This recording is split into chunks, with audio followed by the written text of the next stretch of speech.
Hello everyone and welcome back to the ME7 Podcast. We're back for another version of the ME7 Podcast Meets alongside my co-host James, of course, and today we are joined by Mr. Scott Malone, one of our summer signings. Scott, firstly, how are you doing? Thank you very much for coming on, giving us your time today.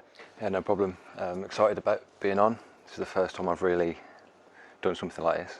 I listen to a lot of them and other people.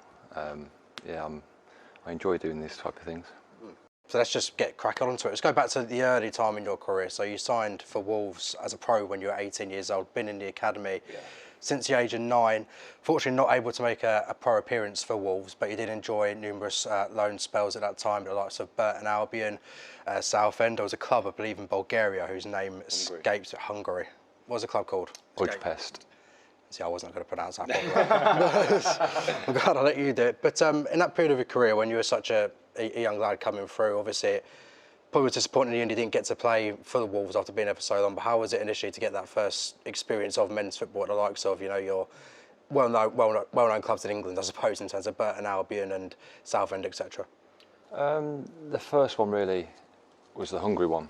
It come about, we played, I think I was 17 at the time. So they bought, I think it was Christmas time, they bought their first team over to play Wolves in like a winter break, And it was a friendly at Molineux. And at that time I was playing it was reserve football back then, there was no under 23s. So it was reserve football. So I played for the first team, I think I was 17. And then I think it was the Monday morning.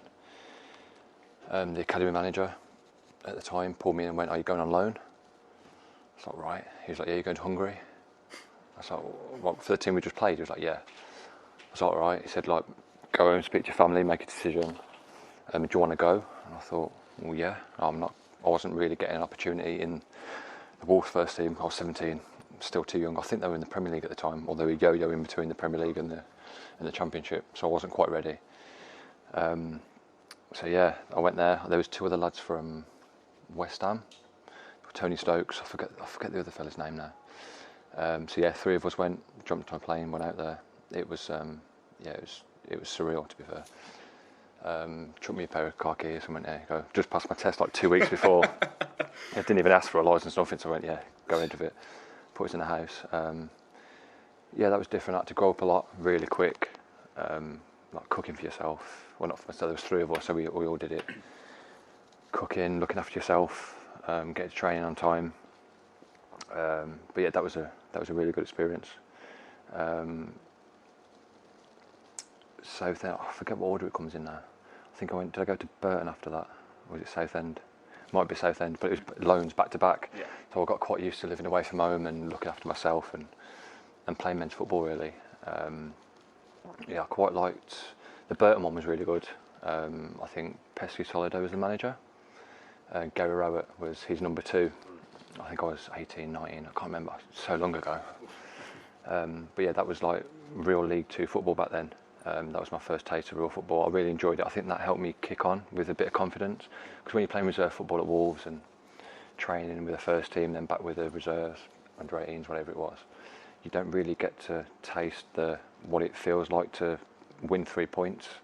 You just play and you think, "Oh, this is fine." But yeah, some of in the dressing rooms back then it was a horrible place. If you didn't do the work, didn't pull your weight, you were told about it. So yeah, it definitely it made me grow up really quick. So do you think that spell away from home, the back-to-back loans, going out to Hungary, do you think it taught you life experiences as well as being on the pitch? You talk about obviously driving, learning to cook for yourself. It taught you probably a lot to teach you as a person, didn't it, as well? But ultimately, if you want to be a footballer, you get to a Saturday, you need to win. It's 3 points. Yeah. And if you didn't do it, that was it. And I think that was the harsh lesson, really. If you don't do it on a Saturday and don't do it through the week, you got senior men there let's be real, there's win bonuses, there's positions in the league, promotion bonuses, etc. So you've got grown men that you don't realise at the time, but now when you get older you start realising, and you're looking at the younger ones going, "Hold on a minute, come on." Do you know what I mean? That was them looking at you. So yeah, it's a real.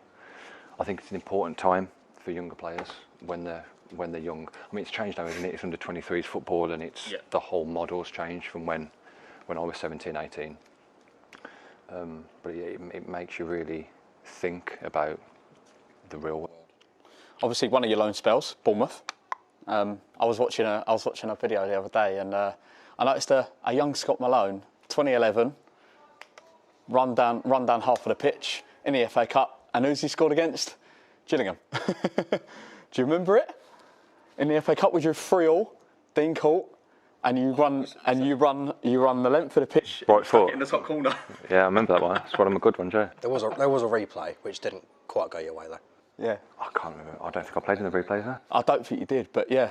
We were looking at. I was looking at loan spell 2011. Didn't realise that was Gillingham, no. I was thinking, okay, hang on a minute. We played Bournemouth in 2011. One of Scott played, and looked up the YouTube video, and it was you running down the length of the pitch and put it in the top corner. How was Bournemouth? Enjoyed it. Lovely place to live. That was League One, wasn't it? Yes. Yeah. I think I played half of it left back. I think I started playing left midfield at that point. I can't remember who was there as well. Was it Charlie Daniels maybe? That played left back. Harry Arter. Yeah. So I think. Barrett was there as well. Yeah, Baz was there. Yeah. So I got pushed up one. I think that was my first real season that I started affecting games, assists, scoring. I think I got 6 goals. But I think I was playing left midfield. But yeah, I was there at the time. When I left, they got took over, didn't they? Yeah. By the Russian owner, I think. Yeah. So that transition, it was missed out on the. But no, it was a good time. I mean, I got my move to Millwall off the back of that. So. Yeah, that's what I mean. You did get that move to Millwall, obviously under Kenny, obviously here. So obviously your first sort of big break where, in terms of staying at a club for a little while. Yeah, I suppose. How did the move come about to Millwall? And that was that was my longest time at a club up until that point. I think I spent 3 years the first time. 3 years there. How did it come about? I can't really remember how it came about. I was in, I think it was Marbella. Nice. From a holiday, yeah. I got a call saying they want to do it. Liam Feeney was actually at Millwall. Did he go from Bournemouth to Millwall? Yes. Yeah, so I was out with Fiends on holiday. I got a call. Millwall want to do it. Obviously, it was the Bournemouth in League One, Millwall in the Championship. I thought, it's a step up. I'll go for it. Kenny was the manager. I had to fly back to meet him. Missed my flight. Good start. Yeah, missed my flight. Missed my flight back. Met Kenny late. So that's how it come about. It was a rough start. My time at Millwall, really. Why? I didn't start very well. Okay. I didn't start very well at all. I think I remember he got 3 or 4 games in, and Kenny decided not to play me. I don't think I played for a good 12 months at the start. I was in and out, not really a starter. Fans got on my back a little bit, as it does at the Den. If you're not putting it in, that's what happens. I think that was the first season. Then I come back after that pre-season, and then started playing. Yeah. So, and then I think I ended up, was it runner-up? Yeah. Runner-up. Runner-up in 2012-13 for Player of the Year. Player of the Year, behind the keeper, wasn't it? Was it 4D? Yeah. Yeah. Little sod. Should have won that, really. No, I was happy to get a Player of the Year nomination, 1, 2 or 3 at any club. I think is, especially in the Championship, you've had a good season. So, it was a mixed bag, really. The first spell at Millwall. Yeah, we'll come back onto Millwall a bit later on, maybe a bit of a redemption story. But there is one you talk about how the move to Millwall came about. There is a bit of a rumour that I saw online when I was researching before you did eventually go to Cardiff. You were signed by Russell Slade midway through the 14-15 season. A manager synonymous more with Leyton Orient, I suppose, than anyone else. But there was interest, allegedly. I don't know if this is true, so we're going to go to how close was it to happening that we could have been seeing Scott Malone in a Borussia Dortmund shirt? Yeah, it's true. To what extent, the truth is, I don't know. We didn't get that far into it, but I was contacted, I can't remember that, it was a long time ago, saying, I think it was, I might be lying here, I think it was someone like Dortmund anyway, said they want to maybe do something. But it was all early on. I wouldn't say it got any further than. Was you up for it? Yeah. Well, I was 22, 23. I think I was. So yeah, it didn't. There wasn't. I can't sit here and lie and go, yeah, I was 2 days away from signing for Dortmund, and I ended up at Cardiff. Yeah, it's nothing like that. But it was early. But I'd already. I think the move to Cardiff was already quite advanced. I think that was under Holloway. I think that was it January? Yeah. I think it was. I think I'd already expressed my Cardiff is happening. So I think it got to the point where they were like, you need to play a couple more games for Millwall for them to see you again. That's all it was. But yeah, I've got nothing really juicy on that for you, to be honest. Nice to feel wanted though. Yeah, but then Slade, I don't know if you saw this, Slade, when I, off the back of that, he did mention it in the press when I signed for Cardiff. And then in the same breath he went, because at the time when I went to Cardiff, Solskjaer was there, I think they were in the Prem the year before. Just got relegated and they were spending cash left, right and centre. And then Slade come out and went, we're not shopping at Harrods anymore, we're shopping in Primark. And I'm the first signing through the door and I'm like, oh, Jesus Christ. Am I Primark signing something? That was quite funny. Depends what the German equivalent of Primark is. Yeah. Did you pull that up with him? No, I just couldn't left it. Quite funny. Left it. Just left it at that. But to be fair, in your time at Cardiff, you did probably manage to have your most successful season injury-wise, because it had been something that sort of plagued you here and there throughout your career. You managed to play 41 games in that season injury-free. So how important was that for your career at that point, considering you'd had some issues here and there of injuries? Was that Cardiff? Yeah. Yeah, I think Cardiff kind of addressed it. I had a few hamstring niggles and stuff up till I was 23, 24. And there was like a strength imbalance. And they said, look, you've been, notoriously you played 20 games, broke down. So they kind of sat me down and went, look, you need to get stronger. So throughout the summer I went lower leg sessions, building up my strength. And since then, touch wood, the hammies have been okay. So yeah, what did I play, 41? 41 games, yeah. 41 games. Yeah, enjoyed my time at Cardiff. Most people, when you say Russell Slade, they tend to think Leighton Orient straight away, because I think that's where he spent quite a few years there. What was he like as manager? I think I assume he's retired now. I haven't seen him around recently. Yeah, I've not seen him around for a while. Nice, he was good. Can't say a bad word about Russ, to be honest. Good manager, good detail, good depth. But there was a lot of stuff going on at Cardiff at the time. They'd just changed shirt colour from. Is that when Tan? Yeah, Vincent Tan. Yeah, I went to Red, didn't he? Yeah, he went. Did he go to Red? Yeah, he went to Red. He built this stand at the top of the blue one, the red seats, and then he changed the kit to red. So there was all a big thing about that, which is fair enough, isn't it? Yeah.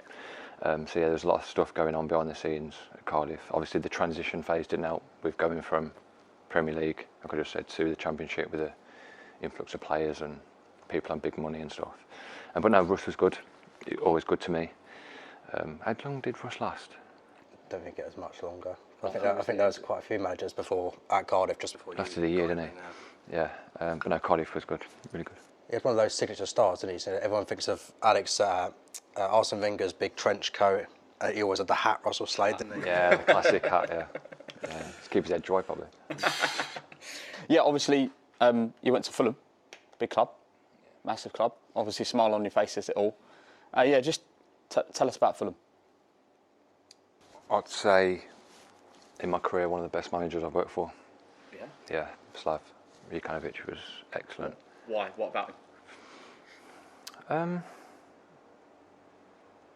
At the time, he had a team, the style of play, how we played. I think I'd say, I'm going to say this because I was part of the team, but I'd say one of the best squads and teams ever in the Championship, I feel. Yeah. I mean, the one that they went up with was bloody good, but the one I played in, I think, was one of the best ever in the Championship. How we didn't go up that year when we lost to Reading is beyond me. I think we had about 40 shots in the playoff semi, lost 2-1. But no, I really enjoyed my time at Fulham. Like I said, style of play. I think it suited me because I was quite attacking then. So we had fullbacks went high. Yeah. The three in midfield, Kearney, Johansson, McDonald. You couldn't get the ball off them. Like we were having 800, 900 passes a game. I mean, it was top players. It was insane, really.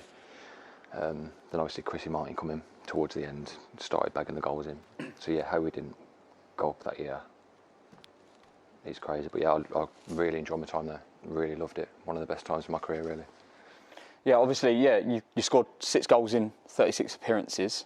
But yeah, one of them, like you say, one of the most fruitful times of your career, both individually, collectively. It's always interesting for them because they seem like a really sort of old-fashioned, proper family club. They're right by, obviously, the stadium's right by the river. Right, but yeah, I suppose from a player point of view, they've always seemed like they're trying to reach back to the heights where they were. Obviously, they got in Europe, didn't they? And then since then, they've always tried to get back up and never have. What do you think from sort of an ex-player point of view, I guess? I mean, they've done well, haven't they? They have. They're established now, yeah. Premier League club. But you're talking about Europe. It's hard, isn't it? Yeah. Look at Brighton now; they're back in Europe. So it takes some doing to get back in Europe with the Premier League as it is. But no, they've done really well from when I was there in the Championship. Obviously, like you said, they've gone from your Damien Duffs and proper top tier.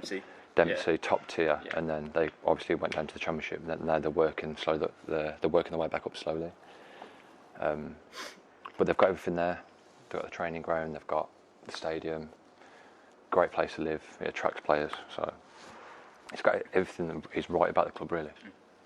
It's quite an ironic turn of events next, really, isn't it? Considering, how frustrating it was not to get promoted with Fulham. It was Huddersfield who won at Wembley on penalties against Reading, and you thought, well, I nearly got there. If someone's going to offer me, I'll take it as well. And David Wagner calls you, says you want to come and join Huddersfield, and you had the opportunity to become the Premier League player for the first time in your career in 2017. 22 top flight appearances. Obviously, they solidified themselves in the first season. Huddersfield avoided relegation. Some impressive results in there. How do you look back on that now, given that you're in League Two with Gills, and where you were at the time? It must be like a hell of a feeling to look back on your career when all's said and done and think, I was a Premier League player. I played in the top flight. Yeah, I mean, I could be sitting here now going, I've never played in the Premier League if I didn't move to Huddersfield. So in that respect, I always said at the time, I had to go because it was Premier League club. Yeah. I had to. There was no persuading me otherwise. That was when they come in. I was like, look, I'm going. It's Premier League football. So yeah, to look back now and think I've played in the Premier League. Every little kid dreams of it, don't they? Yeah.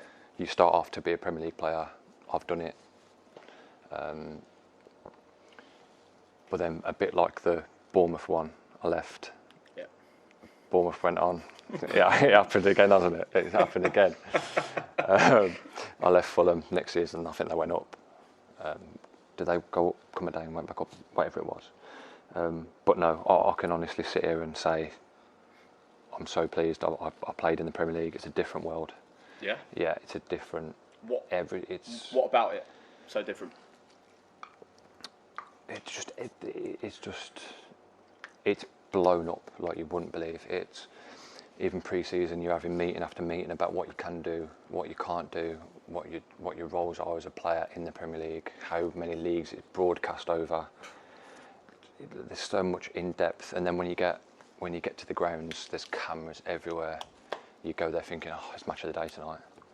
Do you know what I mean? Really? Really? Man City away, they've got that massive, the camera that follows you everywhere. Yeah. We went there on the day they lifted the trophy.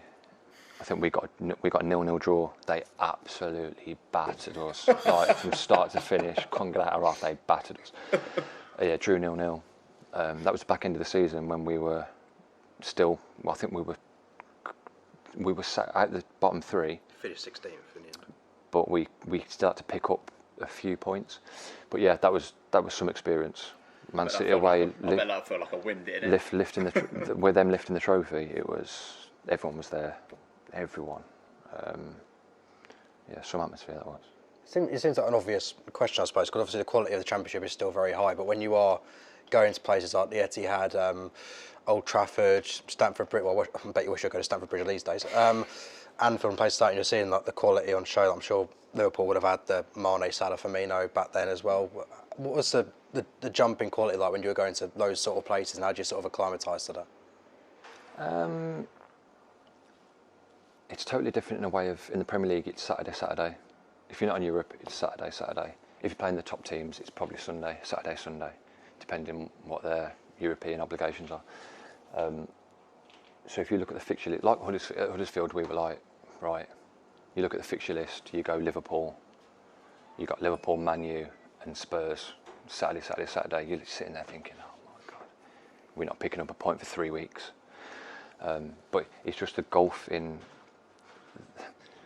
if you make a mistake in the Championship or League One and League Two, you might not get punished. If you give the ball away against these teams, it's a goal. I think at home to Spurs, I think we were 4-0 down within 25 minutes. I think Kane got a hat-trick. Like picked the ball up 3 times outside the box, goal. It's like, Jesus Christ, you ain't got a chance. You've literally not got a chance. So yeah, there's a massive gulf in quality, even from the top teams to the ones trying to stay up. The gap is just so huge. Was there like one individual player that season who was the toughest you've played against in your career, perhaps? Sterling and Walker. Walker was right back, Sterling was right over 3. We went 1-0 up that game at home as well. We 1-0 up at half time. And then I've come out second half and kicked Sterling over and give a penalty away. I have, honestly. I think we lost that game 2-1. But yeah, Sterling Walker was tough. Yeah, obviously, you went 2018. You went to Derby under Lampard. Yeah, how was that under Frank? That was really. I keep saying it was really good, but it was good. I think I went there late. Was it August? I think the season had started, and then I went there because there was a few bits going on before the Derby one where I could have gone. But yeah, he called me. I was in the car on the way back from training. He was like, "Scott, it's Frank. We want to bring you in to play left back and whatever." I was like, "Frank Lampard, you can't." Do you know what I mean? I picked up the phone. I was like, oh, Jesus, it's Frank. But yeah, he said, "Look, come down. We're going to sign these players. We want to play this way. We want to give it a right go." Jody as well. Jody Morris was really good coach that worked with Frank. His sessions were really good. I'd say they were shorter than what a lot of clubs do, but it was intense. You had to be at it. There was a lot of possession, a lot of winning the ball back high. Obviously, Jody brought his experience from coaching the world-class kids at his age bracket with Chelsea, and he brought it into the Championship, and then went on to make a playoff final. Since we knew we were going to be doing this interview, there's a question about Derby that I was really interested in asking you. So when you get a call from Frank, is there sort of, because I looked at him you might know Matt Jarvis, who Wolves. We spoke to him when we did hospitality a few weeks ago, and I asked for his point of view on it. When you get a call from Frank, because obviously people will know you'd have known, but incredible career, England, Chelsea, West Ham, whatever, but he hadn't been a manager yet at that point. Was there a bit of feeling in your head when he comes to call you and you're like, he's a great player, but he hasn't managed before? Is that sort of like something you thought about, or did it not really play into your mind? No, it didn't. I don't know what Driver said, but no. He did the same. No, it didn't, because he's won everything, hasn't he? He's the highest scoring, was it midfielder in the Premier League? How many caps for England? You don't think about, he hasn't managed before. You think about his wealth of knowledge and experience. And yeah, we got to the playoff final, and he went on to manage Chelsea. So, do you know what I mean? It was no, you don't think about he didn't manage before. He was just a great player, and it turned out well. In terms of the players, because you see the potential in some of them there, because obviously at that time no one knew the height and potential we were going to see from Harry Wilson, Mason Mount, Fikayo Tomori, all of them established top level players. So Fikayo obviously in Italy with Milan, not too far from where we were a few months ago. Did you sort of see that sort of calibre of potential in them when they were first there? Because they were still a bit of the unknown in that period compared to what we know them as now, if you like. Fick, no. Yeah, I did, but not as much as Mounty and H. I think from day one, Mounty, I think he was he 17 or 18 when he come in? I'm not sure. But his first session, my first session, you looked at him and thought, Jesus Christ, he is head and shoulders above everyone. His little touches, how fast he was, his technique constantly. He was a great player. He was unbelievable. You knew it after every session. The lads talked about it after every session. Went, Jesus Christ, look at this kid. H the same. But yeah, Fick was a strange one, because when I was there, we didn't really. Well, for me, I didn't really see Fick making that jump as quick as Mounty and H. I thought those two would be the ones. But in hindsight, you could see Fick had the pace. It was almost what he was doing in the Championship. It was like he was letting people have a head start, just because he was so quick to make himself look quicker. That's what it looked like anyway. Yeah. But yeah, you could see how they were going to go and play Champions League football. I suppose obviously they all helped out the season after because of that transfer ban Chelsea had, didn't they? So I think Mount and was Tammy at Villa, was he? Tammy played the playoff final against us. They were obviously accelerated a little bit because of the transfer ban. But I think Frank would have played them anyway. Let's flip it to present day then. Obviously here at Gills. A lot of us fans, when you first signed, I know it was a little bit to and fro in pre-season. There was interest from elsewhere. We obviously do know that, but you chose us. Why Gillingham? I think it's quite a broad answer, really. I can't really put my finger on one thing. I mean, it started off quite early in the off-season. Spoke to Willow, texted him saying, look, if I don't get anything sorted, could I potentially, when pre-season starts, if I've got nothing sorted, could I potentially come down? Can you speak to the gaffer for me, see if I can train for a little bit? That was all fine. Come in, and from day one, I loved it. I enjoyed it. Lads were great. Went to Como. That was a good little trip. Went to Como.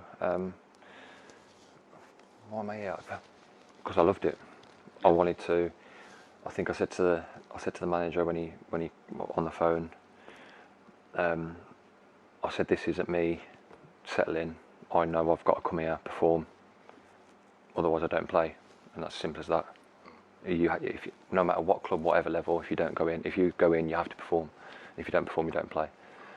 So I made that clear. I said, look, I'm coming in to prove a point that I can still play at a high level. Fans taking to you as well. Yeah. What do you think of the song? I've only ever had two songs. One was at Fulham and one was here. Was it the same one, was it? No. I think someone else has got my first song when I was at Fulham. Can't remember who it was though.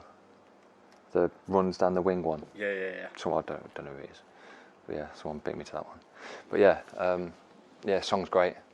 It gives you a lift when you, especially at home when you come out of the tunnel and singing it. It makes you feel good. Yeah. But ultimately, I've got to keep performing. Otherwise, you know what it's like in clubs. If you don't perform. It was quite funny the time before Como when you were on the plane, but it was like you could only see like the back of you, and everyone was like on Googling, it's like Scott Malone tattoos. He's got him on his hand. Hey, I've seen it. It's him. Oh no, it's just some random bloke going to Italy. But where we are now, just as we begin to wrap it up here, we are currently second in the division. Obviously, disappointing result this past Saturday, but what's your feelings on how the overall start to the campaign has been? Because it's been very prosperous for where we are at the minute, especially compared to, I know you weren't here, but where we were this time last year. Yeah, we've won 6 in 9. What was it, last 3? Won 6, lost 3, second in the league. I think anyone at the start of the season, if you'd have turned around and gone after 9 games, you're second. Doesn't matter what it looks like, you're second in the league, and we'll go from there. You just snap the hand off. Everyone would. So that's where we are. It's been a good start. I think we can score more goals, and that's a collective. That's everyone. It's including me. I think I should have had 4 or 5 already. So that's not just aimed at forwards. That's the whole team needs to get better at that.